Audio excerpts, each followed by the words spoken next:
കൊള്ളപ്പലിശക്കാരുടെ ഭീഷണിയിൽ ആത്മഹത്യ ചെയ്ത മുസ്തഫയുടെ മരണത്തിന് ഉത്തരവാദികളെ അറസ്റ്റ് ചെയ്യണമെന്നാവശ്യപ്പെട്ട് BJP മണ്ഡലം പ്രസിഡന്റ് അനിൽ മഞ്ചറമ്പത്ത് നടത്തുന്ന ഉപവാസം തുടങ്ങി.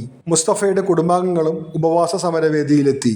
BJP തൃശൂർ നോർത്ത് ജില്ലാ വൈസ് പ്രസിഡന്റ് രാജൻ തറയിൽ ഉദ്ഘാടനം ചെയ്തു. അഭിനവ ശൈലകുമാരായിട്ടുള്ള പ്രഗലേഷിനെ പോലെയുള്ള ആളുകളെ അറസ്റ്റ് ചെയ്യുവാൻ എന്തിനാണ് ഗുരുവായൂരിലെ പോലീസ് ഭയപ്പെടുന്നത് എന്ന് ഞങ്ങൾക്ക് മനസ്സിലാകുന്നില്ല. ആരാണ് അവർക്ക് പിന്തുണ കൊടുക്കുന്നത്? ഏത് രാഷ്ട്രീയ പ്രസ്ഥാനമാണോ അവർക്ക് പിന്തുണ കൊടുക്കുന്നതെങ്കിൽ ആ രാഷ്ട്രീയ പ്രസ്ഥാനത്തിന്റെ ആളുകളോട് ഭാരതീയ ജനതാ പാർട്ടിയും ഈ ഗുരുവായൂർ നിയോജകമണ്ഡലത്തിന്റെ അധ്യക്ഷനുമായിട്ടുള്ള അനിൽ മഞ്ചറമ്പത്ത് പറഞ്ഞതാണ് മറുപടി. വരും, ഞങ്ങൾ എല്ലാവരുടെ വീട്ടിലേക്കും വരും.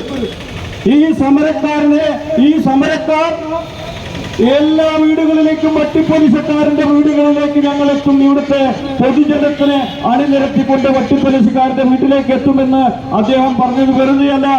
ജില്ലാ സെക്രട്ടറി KR ബൈജു, പാവറട്ടി മണ്ഡലം പ്രസിഡന്റ് MR വിശ്വൻ, മണ്ഡലം ജനറൽ സെക്രട്ടറി സുജയൻ മാമ്പുള്ളി എന്നിവർ സംസാരിച്ചു.